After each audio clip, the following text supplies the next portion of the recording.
Bon bah bonsoir à tous, bienvenue sur une libre antenne un peu spéciale, donc une émission malheureusement pas en direct à cause des soucis techniques que vous connaissez bien, mais on accueille ce soir avec nous Laurent Glosy quand même. Bonsoir Laurent. Bonsoir aux auditeurs, enfin téléspectateurs. Téléspectateurs qui vont découvrir ces images malheureusement pas en direct. Et bonsoir à toi. Bonsoir, bienvenue à la libre antenne.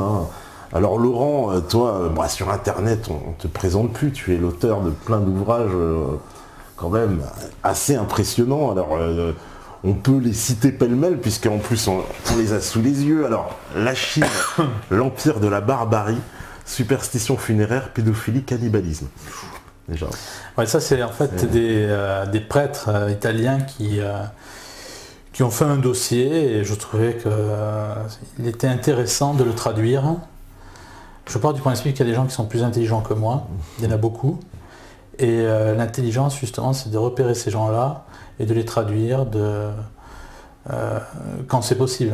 D'accord. Et donc ce livre entre dans cette logique, c'est-à-dire que ce sont des prêtres, enfin un prêtre italien notamment, qui tenait une revue qui existe encore. Lui est décédé il y a 2 ou 3 ans. C'était Don Luigi Villa, fils spirituel de Padre Pio. Enfin, peut-être qu'on en reparlera, quelqu'un de haut en couleur, qui s'est opposé au Vatican, qui a fait l'objet de plusieurs tentatives d'attentat. Et qui a créé en 1971 Chiesa Viva. Donc il a publié un dossier sur la Chine qui va à contre-courant de ce que l'on dit à l'heure actuelle, c'est-à-dire qu'on nous présente le mal absolu comme étant l'islam, ou l'islamisme, et on ne parle absolument pas de la Chine, alors que la Chine est un pays qui est extrêmement dangereux,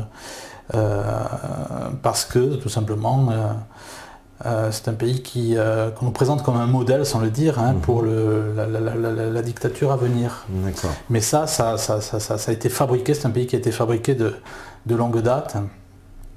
Donc sans entrer dans les détails, ce dossier s'appuie sur des prêtres jésuites qui connaissaient très bien la Chine il y a 100 ans. Il y a 100 ans, oui, on a courant, oui, il y a des prêtres italiens, c'est ça, qui ont séjourné en Chine à l'époque. Des prêtres alsaciens, français ou autres, et qui ont écrit sur ce pays, sur les campagnes de ce pays, sur ses mœurs. Il y a toute une logique qu'on retrouve à l'heure actuelle. Voilà, c'est un état, je dirais, sans Dieu. D'accord. Bon, très intéressant. Alors après, évidemment, Karl Lueger, il me semble que Karl Lueger, c'est le maître à penser de Hitler. C'est bien ça? On ne peut pas le définir comme ça. Ancien maire de Francfort, c'est bien ça? Non, de Vienne. De Vienne, pardon, de Vienne. On peut pas le définir comme ça. Moi, j'ai pas voulu lui faire de la publicité sous ce jour, parce que très certainement, s'il avait vécu à la période d'Adolf Hitler, il n'aurait pas appuyé, je pense, le national-socialisme. Lueger est un catholique, c'est un maire exceptionnel. Alors j'ai l'habitude, c'est la première biographie en français, donc là je me suis appuyé sur des documents en allemand, enfin je dirais, qui étaient produits en Autriche dans les années 20, voire avant, donc c'était avec un style assez empoulé. C'était pas du tout facile, mais pour entrer dans le vif du sujet, Lueger, c'est un maire exceptionnel.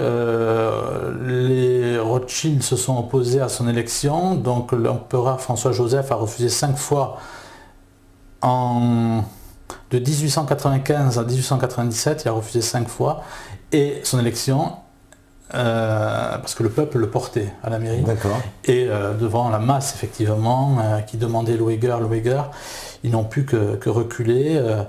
Et Lueger, c'est véritablement quelqu'un d'exceptionnel. Quand il est arrivé à la mairie de Vienne, il a refusé la moitié de son salaire.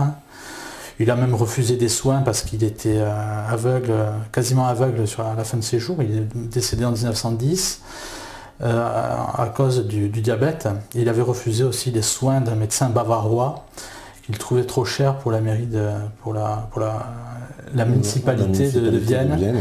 Et donc anticorruption, il a fait démissionner l'ancien maire Cajetan, avant que lui prenne le... C'est ça, il a multiplié aussi le nombre d'employés, tu disais aussi. Oui, c'est lui qui a tout fait pour les plus démunis, puisque l'image que l'on a de Vienne est complètement erronée. C'est aussi une ville qui est à cette époque-là qui est touchée par la pauvreté. La moitié Il y a plusieurs exemples. Et, enfin, bon, voilà, quoi, les ouvriers ne sont absolument pas logés, ils sont entassés dans des pièces. Et lui, justement, refuse le développement de l'industrie, fait naître des espaces verts, et au milieu de ces espaces verts, il crée des cités, entre guillemets, populaires, donc pour les ouvriers. Il fait amener l'eau des montagnes pour que ce soit une eau potable. Donc toi, tu fais partie, est-ce que tu souscris à l'idée que finalement le socialisme a été inventé dans le monde germanique, quoi? Ben, c'était un socialisme qui, c'est la doctrine de l'Église, qui est d'ailleurs appuyée par Léon XIII. Parce que Lueger met la doctrine de l'Église au sein de sa politique. Le socialisme n'est qu'un mensonge, c'est-à-dire qu'il se réapproprie sur un domaine économique et de société, on dit société à l'heure actuelle, la doctrine, on va dire, chrétienne. Mais bon, voilà, quoi, c'est une doctrine maçonnique sans le Christ. Mais Lueger, c'est pas du tout cela, lui, mais effectivement, c'est une forme de socialisme, mais c'est du catholicisme, ni plus ni moins. D'accord. Alors, les témoins de Jéhovah, les missionnaires de Satan. Alors ça va pas plaire à ceux des témoins de Jéhovah qui nous regardent. Moi, je les rencontre souvent parce qu'il faut dire qu'ils sont très actifs sur le terrain. Oui. Ils sont, à la gare que tu as vue là-bas, ils sont constamment, quasiment tous les jours. Je suis étonné qu'on les ait même pas rencontrés aujourd'hui. Ils distribuent donc des petits livres, notre Tour de Bellegarde ou quelque chose. La Tour de Garde. La Tour de Garde, voilà, c'est indiqué sur à chaque fois une espèce de livre comme ça qui donne. Et puis quand on les traite de sexe, qui m'est arrivé, ils refusent absolument, ils réfutent l'argument en disant ça n'est pas du tout, etc. Oui. Parce que bon, moi je connais mal le sujet, alors visiblement toi tu parles de missionnaire de Satan, donc c'est un peu... C'est-à-dire que j'ai traduit. Oui. Alors quand j'en ai pris connaissance en allemand et en néerlandais. Oui. C'est Robin de Ruyter, donc un écrivain hollandais qui est l'auteur maintenant en français des 13 lignées sataniques. Oui. Et quand j'ai pris connaissance de ce livre, je me suis dit c'est pas possible, il faut le traduire. C'est pas possible, il faut le traduire. Et j'ai vu c'est Profide Catholica, qui est une maison, on va dire une édition catholique, c'est des vacantistes, qui a eu beaucoup de problèmes là aussi avec les gens respectables de la communauté qui a beaucoup souffert, etc. En tout cas, tu vois des trucs, mais c'est incroyable. C'est-à-dire qu'il y a des représentations de Satan sur le front du Christ, un message subliminal, il faut y aller à la loupe. Alors tout ça, c'est référencé. Je montre l'image, je mets dans quel tour de garde on le voit, à quelle page. Il y a ça aussi, par exemple, avec l'eau qui est dans un seau. Et quand elle déborde, elle crée... elle forme le visage de Satan, ou alors dans une fontaine. Il y a plein de messages subliminaux, ou alors il y a des apôtres, et il y en a un qui a une main satanique, ou alors on retrouve... ce sont des techniques de peintres spirites qui font ça en état de transe, avec un miroir, on retrouve le double de la... en ayant le reflet de la première image. Ouais. On voit que c'est un dessin qui donne tout à fait autre chose que ce qui est porté à la vue. Seulement le cerveau, lui, reconstitue inconsciemment cette seconde partie. Et les témoins de Jéhovah, donc tout ça, moi j'ai même fait une vidéo sur internet, j'aurais dit voilà, je vous traite de pédophile, la hiérarchie, je dis que vous avez soutenu le national-socialisme, je dis que vous êtes satanique, je veux un procès, attaquez-moi en procès. Il n'y a toujours rien, je désespère. Donc il y a plusieurs choses. Il y a Springmeier qui explique que dans la hiérarchie des témoins de Jéhovah, on parle dans la langue d'Enoch, qui est la langue des satanistes. Ouais. Il y a beaucoup de choses comme cela. Il faut aussi regarder la tombe de Russell, qui est véritablement une tombe Illuminati. Le fondateur, c'est ça, des témoins de Jéhovah. Ouais. Qui était un obsédé sexuel, qui a été pris dans des affaires de fric pas possible. Enfin, c'est tout à fait l'inverse de ce qu'il prône. Il y a même le second qui avait fait du trafic d'alcool, Rutherford, avec l'histoire de la prohibition aux States. Aux États-Unis, dans Rutherford, lui, avait dit il avait... à San Diego, il avait fait construire un palais dans le plus beau quartier de San Diego, avec 2 superbes voitures, je ne sais plus lesquelles, 2 Cadillacs devant, pour attendre les patriarches. Et en 1925, ils devaient venir. Ils ne sont pas venus, et bon, lui, en entre-temps, il habitait la maison, et puis il a continué à l'habiter jusqu'à cette demeure qui était très luxueuse après 1925. Et je crois que même il y habitait avec une de ses maîtresses, et il y en avait une autre avec qui il allait passer les étés en Europe. C'est des gens qui sont pervers, enfin la hiérarchie, hein. Qu'on retrouve, enfin c'est tout à fait dans la logique satanique, c'est-à-dire des gens qui sont sexuellement pervertis, avec des histoires de fric pas possibles, et ils travaillent effectivement avec la scientologie. L'église de Scientologie. Voilà, ouais. Et ça c'est tout le piège, parce que les gens ne connaissent pas les témoins de Jéhovah. Non. Ils disent mais non, mais ils sont gentils, mais non, mais c'est pas le discours, c'est la hiérarchie. Qui est-elle ? Et comme les gens ne la connaissent pas, dans certains pays, comme en Bulgarie où ils ont été reconnus, en Norvège ou en Italie, ils font croire, c'était le cas en Bulgarie aussi, en Tchéquie, ils lèvent le pied sur certains points qui dérangent la population, par exemple les transfusions sanguines. Ouais. Ils refusent les transfusions Depuis 1945, ce n'était pas toujours le cas. Ou le service militaire que Russell acceptait pendant la Première Guerre mondiale aussi. Enfin, il y a beaucoup de choses où c'est selon, voilà, quand ça les arrange. Et donc il lève le pied sur certains points. Comme ça, la population accepte. La communauté européenne, dans le cas de la Bulgarie, a signé effectivement la reconnaissance en tant que religion dans ce pays-là, hein, de cette secte. Et puis en arrière-boutique, je dirais, derrière le rideau, ils continuent cette politique. C'est-à-dire qu'en Bulgarie, pendant qu'ils disaient, voilà, on tolère les transfusions, il y avait des témoins de Jéhovah qui mouraient effectivement parce qu'il n'y avait pas de transfusion, il manquait de... Donc il y a plusieurs points comme ça, et en France c'est ce qui risque de se passer parce que c'est reconnu comme religion officielle en Italie. Depuis 2013 ils ont droit à avoir des aumôniers dans les prisons. Oui, de toute façon ils sont très proches de la franc-maçonnerie, tout ce qui est constitutionnel qui appartient à l'État, ils considèrent ça comme satanique, mais ils ont été reconnus par l'ONU comme ONG, organisation non gouvernementale, de 1992 à 2001.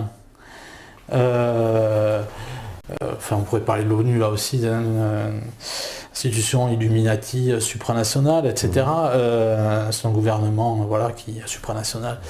Et donc ils ont été reconnus par l'ONU, ils ont véritablement le vent en poupe dans les hautes sphères de notre société, et ils agissent de pair avec la scientologie, dont le fils de Ron Hubbard, donc, le fondateur de la scientologie, disait que son père était le successeur de Aleister Crowley. Ouais. Et il travaille aussi à l'intérieur du Fairy Film, qui est en 1992 du moins, il partageait des avocats, etc. Au sein de cette institution qui représente des religions minoritaires, c'est ce qu'ils s'appellent. Donc il collabore avec la Wicca, la secte des sorcières Wicca, enfin, avec la Scientologie. La Scientologie qui est reconnue comme religion officielle depuis 2008 en Espagne et qui a son QG en face du Parlement espagnol. Donc quand c'est pas l'un, c'est l'autre. C'est l'hydre, à plusieurs têtes. Voilà. C'est encore un... Ouais, parce que par exemple en France ça marche moins la scientologie, c'est ça, et plus les témoins de Jéhovah peut-être. On ne sait pas si ça marche ou pas, parce que visiblement ça serait une secte qui est réservée aux élites. Oui, on a vu Sarkozy recevoir Tom Cruise. Oui, très bizarrement. Tu vois, il y a des choses comme ça qui apparaissent. Après il faut interpréter, on est un peu, je dirais, les mains devant les yeux pour essayer de comprendre comment les choses se déroulent, mais pour rentrer dans le vif du sujet, lorsqu'on a bien compris que nous avons affaire à une élite, moi je dis les choses comme elles sont, hein, satanique, on y voit beaucoup plus clair. C'est ce qu'écrit Robin de Ruyter, il dit que le satanisme c'est la religion la plus secrète au monde. Ouais, donc ça donne une autre grille de lecture. Tout à fait. Alors là, volontairement, je repars avec celui-là, donc c'est Atlas de géopolitique révisé. Et donc c'est, tu as deux chroniques de 2003 à 2010 et le tome 2 de 2010 à 2012. Donc j'imagine que tu nous redonnes une autre version, on va dire, de la géopolitique moderne. Oui, modestement. C'est-à-dire qu'en fait, tout ce que je vois dans la presse étrangère, C'est un pied de nez que je fais au monde diplomatique, à ces pseudo-intellectuels qui se disent monde diplomatique et bon, quand ils ont mis une référence en anglais ou en espagnol dans le journal, ils ont tout fait, quoi, si tu veux. Moi je vais chercher les informations dans 5 ou 6 langues différentes. Tout est sourcé et quand je trouve quelque chose d'intéressant, par exemple un truc qui était complètement fou, c'était dans un journal néerlandais que j'ai mentionné dans le second tome, qui disait, un gros journal dont j'ai oublié le nom maintenant, qui, quand il y avait la campagne de Libye, disait que il y avait une collaboration de l'OTAN avec Al-Qaïda. Oui. Et ça, c'était un islamologue tout à fait, bon, je dirais, autorisé, qui parlait dans ce journal, donc je l'ai référencé. Maintenant, on sait qu'il y a quelque chose de pas clair qui s'est passé en Libye. Ah oui, oui. Mais à l'époque, donc voilà, c'était assez intéressant de pouvoir écrire, de traduire je sais plus si c'est Nieuwsblad ou je sais plus quel journal. En tout cas, c'est un journal néerlandais c'est pas un tabloïd ou un grand journal sérieux. Qui par la voix d'un islamologue disait voilà, les forces de l'OTAN interviennent aux côtés d'Al-Qaïda pour renverser Kadhafi. Voilà. Ouais, bah. Donc c'est le genre d'infos que je publie tout simplement. Ouais. Ok, alors là. Je vais prendre celui-là d'abord. Illuminati, de l'industrie rock à Walt Disney, les arcanes du satanisme.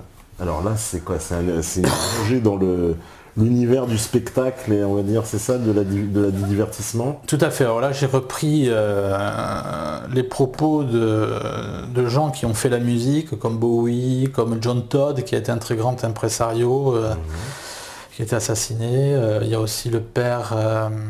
Regimbald, qui a été assassiné aussi. Oui, tout à fait. Et il y a une association Regimbald à l'heure actuelle au Canada qui a refusé mon livre. Donc on peut penser que c'est une association qui sert de dégueuloir, dans le sens où il vaut mieux créer une fausse association Regimbald pour couper l'herbe sous les pieds d'une vraie... Alors je reprends aussi les citations de Ben Ezekiel, qui était le 3e membre de l'église de Satan, qui s'est converti, puis DMX... Ah oui, DMX, donc rappeur très connu dans le rap, voilà, qui a été emprisonné suite à sa reconversion. Oui. C'est-à-dire que quand il chantait des chansons contre le Christ, contre la religion ou pour Satan, ça allait très bien. Et du jour au lendemain, il s'est mis à lire la Bible. Déjà, tu vois, c'est suspect, il y a des choses qu'il ne faut pas faire. Et il s'est mis à tourner donc ses paroles. Donc, du jour au lendemain, il a pissé sur Satan. Il disait que les Rockefeller étaient derrière. Ce qu'explique aussi Ben Ezekiel, John Todd. Il disait qu'on ne pouvait pas faire de musique sans l'appui des Rockefeller. Il parle aussi de vendre son âme au diable. Enfin, ils ne sont pas les seuls à parler de ça. Il y en a beaucoup qui parlent de ça dans la musique. C'est pas la première fois qu'on entend ça. Et donc lui a parlé de ça. Donc il a été emprisonné, tout ça, après on le voit sur internet, et il a été après interné dans un centre psychiatrique rattaché au pénitencier de l'Arizona. D'accord. Donc en fait on veut le faire taire, quoi. Oui, voilà, tout à fait. Et donc Walt Disney, alors très connu aussi Walt Disney pour, on va dire, tout l'aspect satanique de la création Walt Disney, dans laquelle à chaque fois, alors par exemple moi, bon, c'est des choses que j'avais déjà remarquées dans Walt Disney, mais par exemple les dessins de femmes ou de personnages féminins sont toujours extrêmement sexués, je trouve, par rapport aux enfants à qui ils s'adressent, quoi. On voit des femmes toujours avec des formes avantageuses, etc., qui ne sont pas du tout, je trouve, des choses faites pour les enfants, enfin c'est de la destination des enfants. Tout à fait. Walt Disney, par exemple, aussi fait l'apologie du cannibalisme. Il dit que, par exemple, le cannibalisme, c'est la réalisation de l'être humain. Il y a 4 dessins animés aussi qui font l'apologie du cannibalisme, et effectivement Walt Disney qui est le plus grand producteur avec d'autres firmes qu'il a sous sa main, le plus grand producteur au monde de films pornographiques, ce que l'on ignore. Qu'on ignore complètement, j'ai envie de dire. Donc voilà.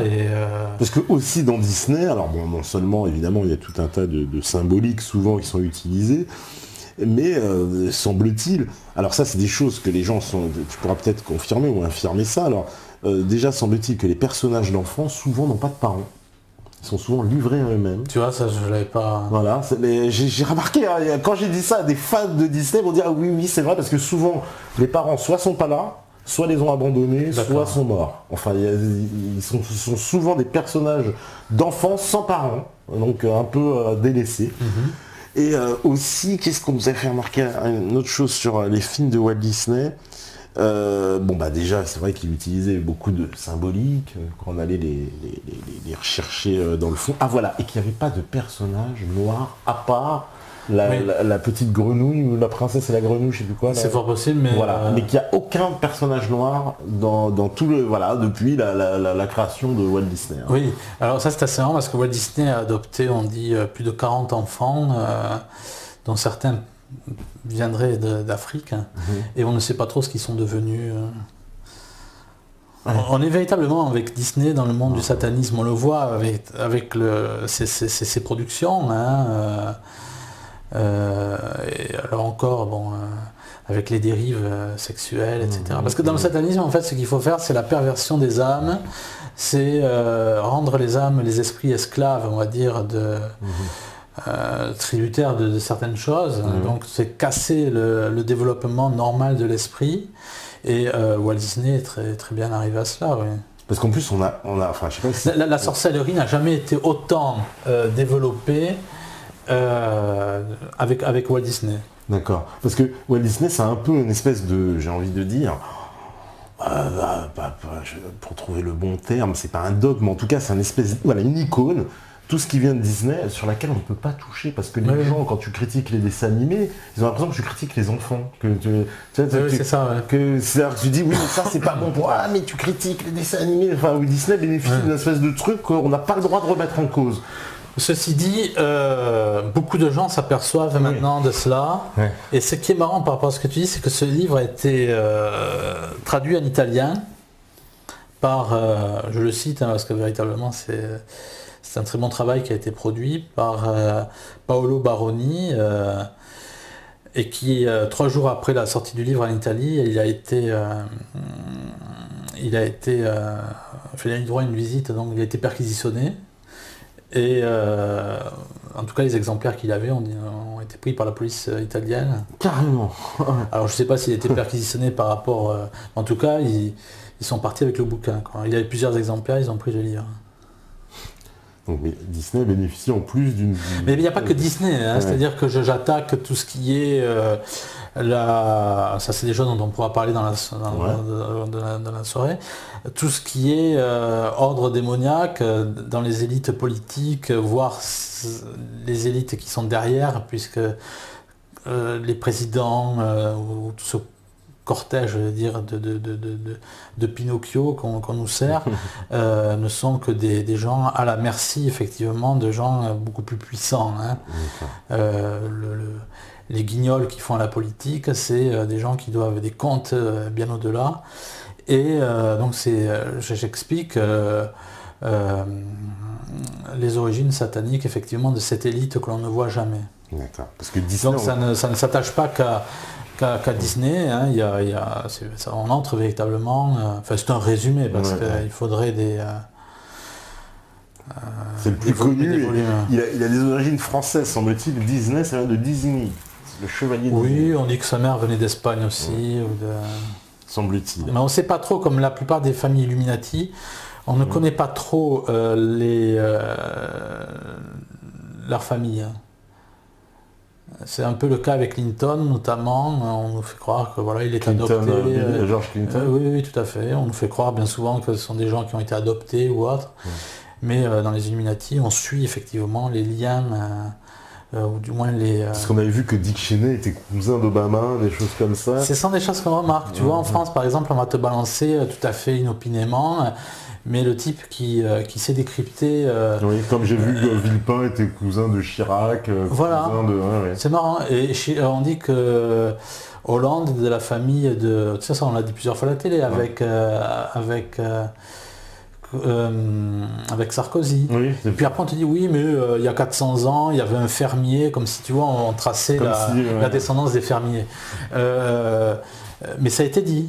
Et c'est notamment un gars du MI6 qui est le docteur John Coleman, spécialisé dans là aussi les structures sataniques de ce monde, donc ancien du MI6, c'est pas n'importe qui a retracé la structure, on va dire, réelle du pouvoir, avec le comité des 30 et les 300 personnes après qui viennent.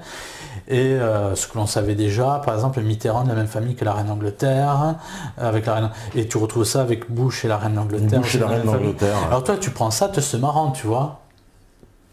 Parce que tu n'analyses pas les choses, on va dire. Mais on sait très bien que les Illuminati se marient entre eux, ce sont des choses tout à fait précises, et eux suivent très bien effectivement leur descendance. Mais comme ça, on se rend compte que le pouvoir, véritablement, appartient aux mêmes familles. Ouais, une casse, parce que même Bush, lui, se vantait de dire qu'il connaissait sa descendance jusqu'à Nimrod, donc le roi babylonien. Et ce qui est très intéressant, c'est que quand tu lis Springmeier, donc qui est sorti il y a 3 ou 4 ans de 7 ans de prison, ou Robin de Reuter, ils expliquent que les lignées sataniques sortent de la lignée de Dan. Et il y a toujours l'origine avec l'Égypte, etc., tout cela. Et Bush, effectivement, a été pointé du doigt comme étant une personne, lui, son grand-père, qui appartenait au Bohemian Club. C'est toute l'histoire de ce journaliste américain qui s'appelle, qui a infiltré et qui est allé au Bohemian Club. Alex Jones. Où effectivement les droits d'entrée sont de 30 000 $. Et tu retrouves des hommes politiques européens comme Helmut Schmidt, le chancelier allemand, il y a même des photos là-dessus, et on fait soi-disant des mises en scène de sacrifices humains. Au bord d'une chouette, une statue de chouette qui représente la chouette Moloch, c'est ça le dieu chouette. Et donc Bush, quand Alex Jones dit cela, après il s'est présenté devant la Maison Blanche disant Bush est un sataniste, mais c'est ce que dit aussi ce fameux, il était officier de l'armée américaine et puis il est devenu pasteur, Fritz Springmeier dit que les Bush et puis d'autres sont des satanistes. C'est pour ça que là il faut dire la vérité sur ça, c'est-à-dire que quand on voit ce qui se passe avec la pédocriminalité, il faut écouter les gens qui attaquent la pédocriminalité. Il n'y en a pas, je dirais, beaucoup dans le monde politique, et pour cause. Il n'en parle absolument pas. Alors que c'est extrêmement tabou. Tout à fait, oui. Mais quand tu as le fils de Allègre, le fils et la fille, dont le père a été assassiné à Toulouse. Non, les enfants Roche, c'est non. Oui, c'est tout ça, c'est lié. D'accord. Et lui raconte. Effectivement, il parle d'une caste qui est là, qui prend dans la société. Il y a un droit de prédation et on fait ce qu'on veut. Et là, il y a par exemple un dossier qui est sorti aux Pays-Bas avec une femme qui, pendant 20 ans, a appartenu à une famille satanique. C'est une certaine Anne-Marie Blayenburg. Donc, ça a été pris sa plainte a été prise au tribunal de droit commun international à Bruxelles, où elle raconte les gens qu'elle avait vus lorsqu'on sacrifiait des enfants. Donc elle parle de la reine des Pays-Bas, de son fils, elle parle aussi du leader d'extrême droite pro-israélien et anti-musulman. Geert Wilders, le grand ami de Marine Le Pen. Le grand ami de Marine Le Pen, ouais. Donc elle raconte, voilà, je l'ai vu. Il y avait un homme aussi d'un certain âge, je pense que c'est Soros. Et cette personne n'est pas la seule. Donc elle a parti pendant 20 ans une secte satanique, Octopus, je sais pas quoi. Nous avons aussi, aux Pays-Bas, là c'est Tos, la femme s'appelle Tos Nayen, je sais plus le nom après, en tout cas on peut le retrouver facilement, et elle parle aussi d'élite qui, elle va même jusqu'à parler du pape Benoît XVI qui pratiquait quand il était, avant d'être pape du moins, qui pratiquait des rites sataniques. Et donc elle porte une accusation, ça a été pris aussi au même tribunal de Bruxelles, et ça a été relayé justement par Chiesa Viva, dont on parlait en début d'émission, par ce fameux prêtre qui a été placé par Padre Pio donc dans les années 50 auprès du cardinal Ottaviani pour lutter contre la franc-maçonnerie. Et donc Don Luigi Villa était dans les services de renseignement du Vatican, et quand Paul VI est devenu pape, il a fait l'objet de plusieurs tentatives d'attentat. Alors j'estime que quand un type comme ça relaie de l'information, et que cette information, on peut la recouper par ailleurs avec d'autres personnes, on peut considérer que ça a quand même une valeur tout à fait intéressante. D'accord. Là on rentre dans le sujet, alors là, pareil, on rentre vraiment directement dans le sujet, j'ai envie de dire, les géants et l'Atlantide. Alors les géants, moi je suis comme tout le monde, j'ai entendu parler de ce mythe des géants qui auraient habité la Terre, en fait, on va dire dans une période qui précéderait un peu l'ère de notre civilisation, c'est un peu ça. Oui. Et donc, donc voilà, pour commencer depuis le début, alors les géants, ça existe, c'est quoi? Ils ont existé, c'est un mythe, c'est faux? Alors ce qu'il faut comprendre, c'est que les scientifiques parlent des espèces animales actuelles ayant eu leur correspondance avec des formes gigantesques, à une certaine époque, notamment avant le déluge.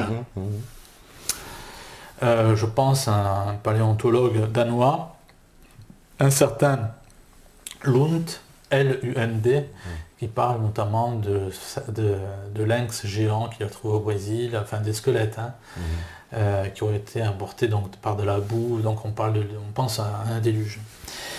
En tout cas, pour faire clair et simple, les scientifiques donc donnent des correspondances des espèces actuelles, notamment des libellules ou autres, qui auraient mesuré 70 cm à une certaine époque. On a toujours entendu parler de ça, en disant les animaux étaient plus grands, il fut un temps à une époque très lointaine, précédant largement l'humanité. Et moi je pense que l'humanité était... Enfin, je parle d'histoire officielle, après... Oui. Et ce qui est intéressant, c'est que parmi toutes ces formes gigantesques, il y en a un qui passe à la trappe, c'est l'homme. Et tout à fait curieusement, il est cité à 17 reprises dans la Bible, dont le plus connu étant Goliath, son frère Lamir, on parle aussi du roi Og qui était géant, etc. etc. La Bible ne donne pas de mensuration, mis à part celle de Goliath. Un passage aussi, il me semble, avec Moïse, quand on voit des espèces de messagers pour aller explorer la Terre, et puis quand ils reviennent, on était comme des sauterelles pour eux, et eux nous voyaient comme tels. Voilà. Et pourquoi c'est gênant pour la science actuelle de reconnaître les géants? C'est tout simplement parce que si les géants ont existé, il y a une seconde question qui vient. Est-ce qu'ils ont existé à une époque où tout était gigantesque? Et ça veut dire quoi? Ça veut dire, est-ce qu'ils ont connu, dans ce cas-là, les dinosaures? On voit par exemple à Glen Rose, au Texas, ou ailleurs, des traces de géants avec des traces de dinosaures. Le docteur, par exemple, Mary Schweitzer, voit, et ce n'est pas pris du tout dans la glace, aux États-Unis, elle fait donc elle a excavé, on va dire, donc, des morceaux d'ossements de dinosaures avec de la viande putride. et des morceaux veineux. Et on voit ça aussi avec un chalutier japonais en 79 qui sort un plésiosaure, c'est-à-dire un dinosaure marin. Ils en ont sorti un timbre. Il y a plusieurs cas comme cela. Il y a aussi un évêque en Angleterre, sur sa tombe il y a des dinosaures qui sont dessinés. Enfin bon, voilà. Et les légendes africaines, je rappelle aussi, souvent, qui parlent de dinosaures, etc. Au Congo notamment, il y a une énorme légende avec des espèces de dinosaures. Alors, pris comme des légendes pour, évidemment, nous, notre œil cartésien occidental, mais pour les gens là-bas, c'est complètement réel. Parce qu'on nous a éduqués à voir les choses autrement, si tant est qu'on les voit. Et puis il y a Job 45, où il voit le Behemoth. Qui est une bête spéciale, on ne sait pas quoi, parce que le nom de dinosaure apparaît dans les années 1850, et avant, on ne parlait pas de dinosaures. On parlait de quoi là? On ne savait pas les nommer en fait. On parlait soit de dragon. Un dragon, oui, c'est marrant. Et en tout cas, ce dinosaure, ce Behemoth, cette bête qu'a vu Job dans la Bible, a une queue forte comme le cèdre. Et dans les Bibles modernes, on traduit par hippopotame. Et ça ne peut pas être un hippopotame. Ça, c'est un mensonge, encore une fois. Donc, la question qui se pose, c'est est-ce que ces géants auraient vécu à une époque où tout était gigantesque? Est-ce qu'ils ont connu les dinosaures? Et s'ils ont connu les dinosaures, troisième question, donc c'est en cascade, est-ce que ces dinosaures ont vécu réellement, est-ce qu'ils ont disparu réellement il y a 60-70 millions d'années? Comme on nous le dit, oui. Et donc, quatrième question, s'ils n'ont pas disparu il y a 60-70 millions d'années, est-ce que la Terre a réellement 4 milliards d'années ou est-ce qu'elle est bien plus jeune? Il faut savoir que pendant la Révolution française, on parlait d'une Terre, on était dans une logique biblique, une Terre qui aurait entre 6 000 et 10 000 ans. Et il y a même des études, notamment de l'archevêque protestant, des églises protestantes Usher, qui servait donc à dater, qui était en note de bas de page de la King James, la première Bible protestante, dont on se sert encore à l'heure actuelle en archéologie, quand on trouve quelque chose pour essayer de dater par rapport aux travaux de James Usher, puisqu'il avait aussi la bibliothèque la mieux fournie, ou quasiment la mieux fournie de son époque. Et donc, à cette époque-là, on parle d'une Terre qui a 6000 ans, et puis après, on dérive sur une Terre qui aurait eu 100 000 ans et des millions d'années. Et à chaque fois, on nous dit 10% d'erreur près. Mais en analysant les couches géologiques, on ne peut pas avoir une idée précise quand même de l'âge de la Terre, c'est compliqué. Si, tout à fait. Mais on ne tombe pas sur des milliards d'années. On a aussi des signes par rapport à l'astronomie. Oui, voilà, aussi avec l'épaisseur de...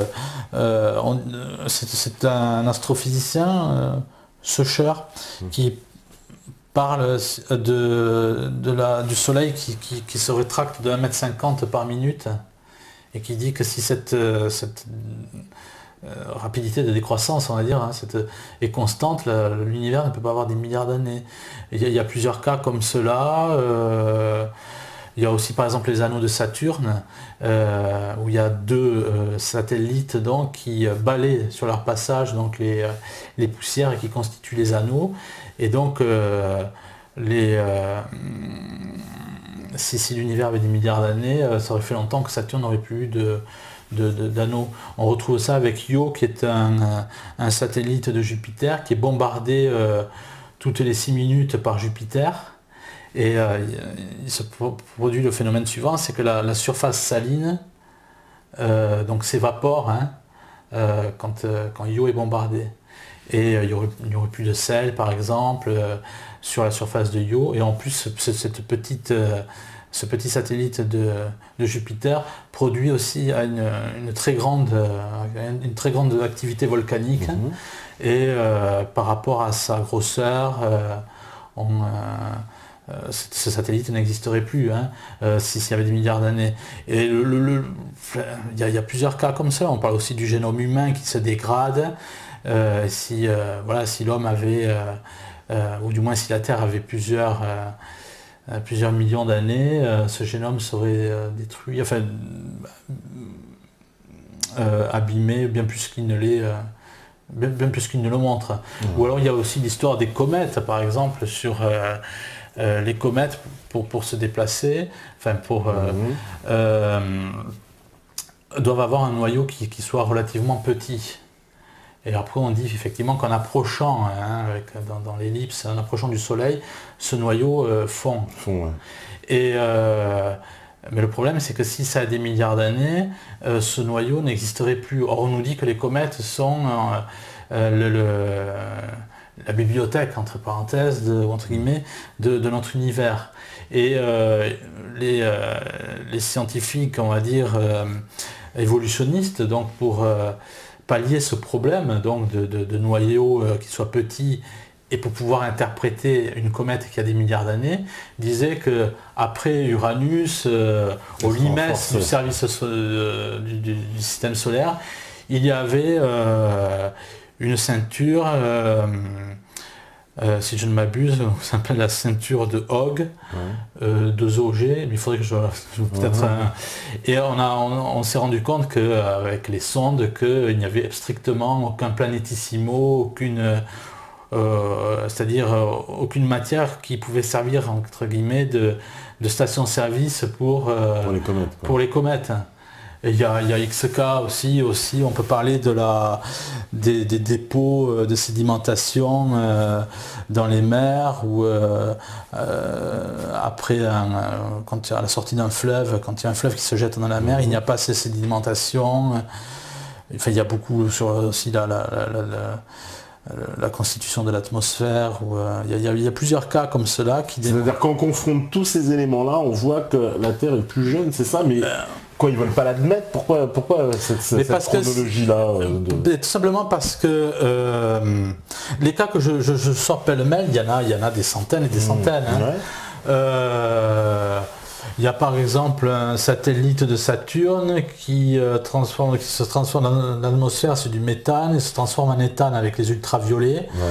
Et il n'y a pas assez de méthane ni d'éthane pour dire que voilà, ce satellite a des millions d'années.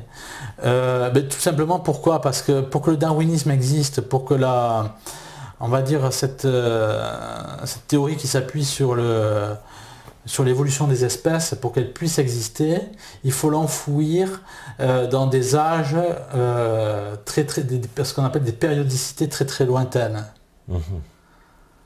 On ne peut pas dire que l'homme descend du singe si la Terre, on ne peut pas le dire non plus parce qu'on ne trouve pas de chaînon manquant, mais entre l'homme et le singe, quand on creuse, on trouverait bien plus de squelettes entre les deux si c'était le cas. Mais c'est toujours le même...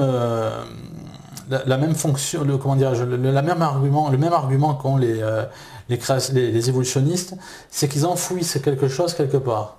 Et là, c'est sur les longues périodicités. C'est-à-dire on dit voilà, ça revient de il y a 4 milliards d'années, etc.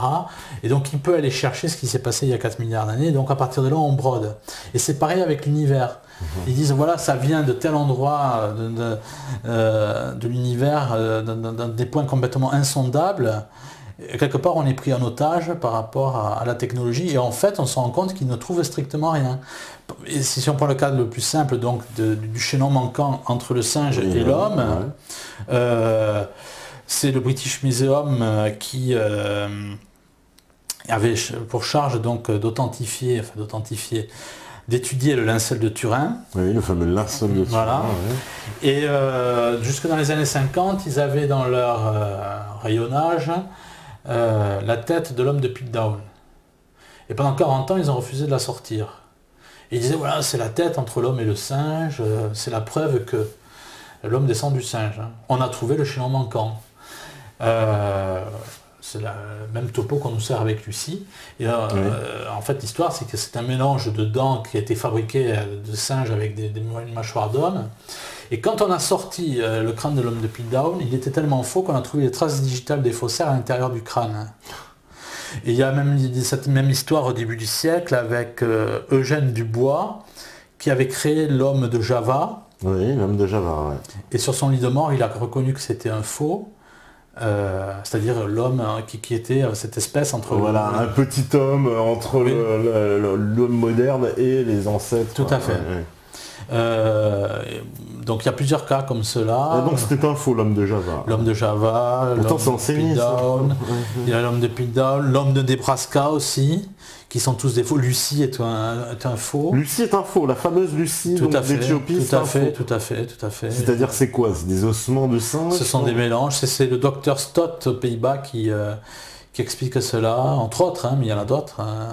Mais c'est quoi? C'est des impostures qui ont été faites mondialement? Parce que Lucie, c'est quand même enseigné, mais oui. C'est presque un dogme, j'ai envie de dire. Oui. Mais... C'est pour ça qu'aux Pays-Bas, en 2005, il y avait la ministre, elle était ministre...